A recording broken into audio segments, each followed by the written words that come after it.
আবৃত্তি লোকের 30তম বাৎসরিক সাংস্কৃতিক অনুষ্ঠান অনুষ্ঠিত হলো কতুলপুরে।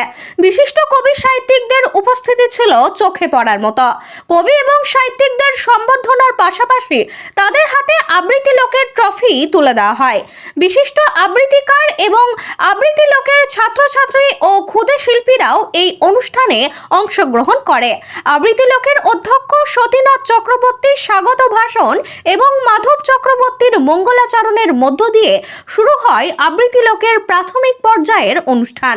কবি সম্মেলনে বিশিষ্ট কবি এবং সাহিত্যিকদের সম্মাননা জ্ঞাপন করা হয়।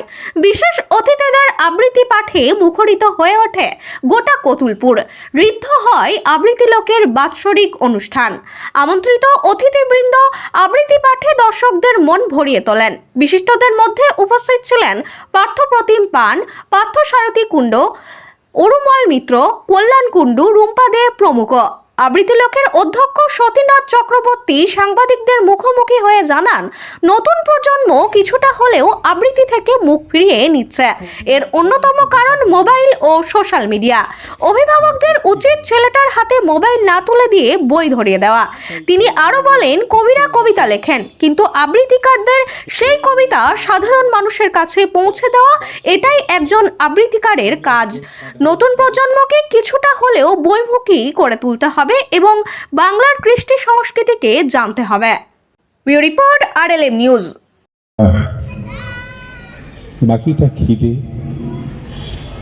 পেছনে মেঘ সেজেছে আপন বৈভবে, আর কৃষক স্বভাবে আমি লাঙল দিই বাখুরি জুড়ে মই টানি।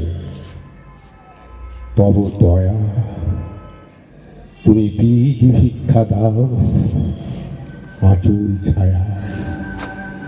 বছর জমিতে স্বপ্ন বুনি আমি, নিরালি হাতে আগাছা তুলি, ফনফনিয়ে বেড়ে ওঠে সবুজ। মাঝে মাঝে কাকতারুয়া সাজি কাছে হারা।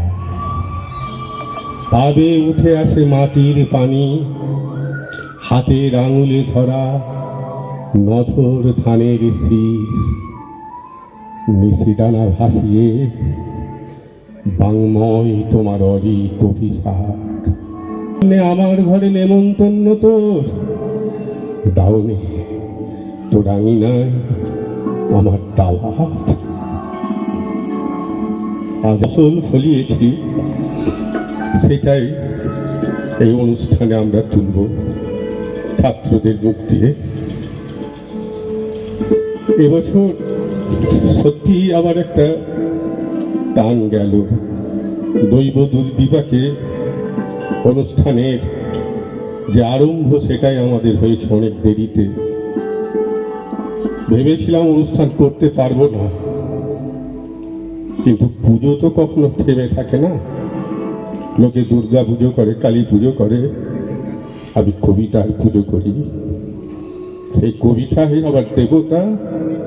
আমি দেখেছি কবিতার হাতে সুন্দরের বিনা পায়ে পদ্ম ফুল। সেই কবিতাকে বুকে নিয়ে আমি যাপন করি আমার জীবন, এবং সারা জীবন যেন সেই কবিতাকে যাপন করতে পারি, মানুষের কাছে কবিতাকে পৌঁছে দিতে পারি। এই আশা, এই আকাঙ্ক্ষা আমার চিরকালের।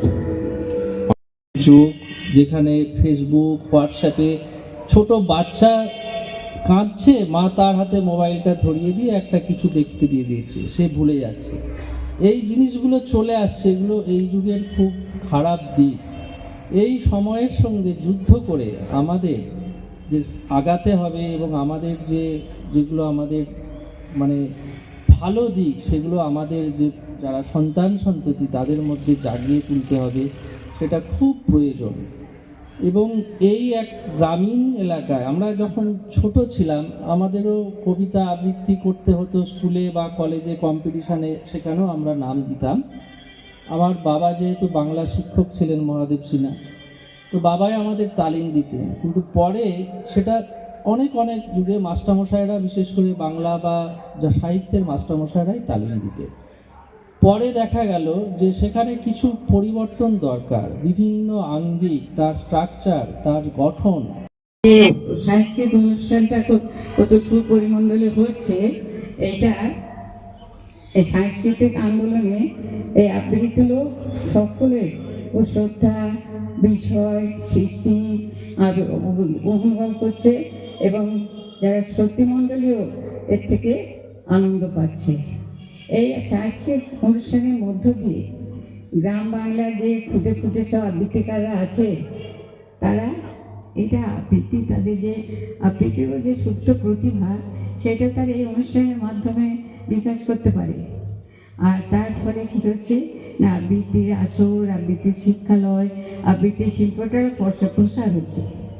আচ্ছা, সেই জন্য আর একটা কী হচ্ছে না, এই শিক্ষালয়, আবৃত্তি শিক্ষালয়ের মাধ্যমে এই যে ছোটো ছোটো ছেলে মেয়েরা আবৃত্তি শিখছে, তার মধ্যে কিন্তু বাংলা ভাষার যে একটা প্রকাশ করার ক্ষমতা, কথা বলার, সেটা আবার এখান থেকে শিক্ষা পায়।